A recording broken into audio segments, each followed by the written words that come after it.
a woman from high school.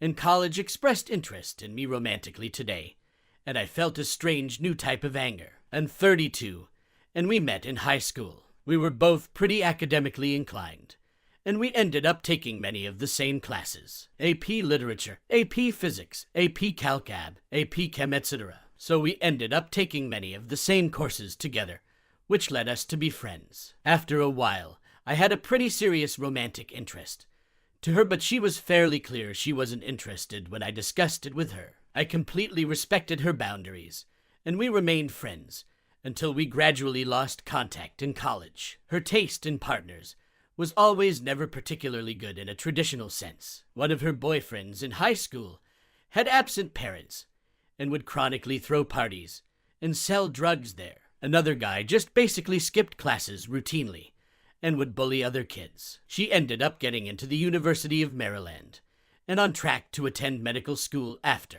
I ended up majoring in physics and ultimately getting a master's in data science, and now working as a software engineer. I later learned that she ended up pregnant to a college athlete and dropped out of college entirely. From what I gathered, he ended up failing to make a career out of his collegiate experience and ended up as a high school coach. They got married and had another kid and ended up divorced a couple years later. She then had another kid after her marriage to a boyfriend and now works as a nurse's assistant. We recently reconnected at a party with mutual high school friends and decided to stay in contact as friends. I thought that's all she wanted out of this, but after texting tonight, she informed me that she had always been interested in me and wants to date. Given how she dismissed me earlier, I found this hard to believe. It's easy to notice that she's now a single mom of 3 with a low-paying job.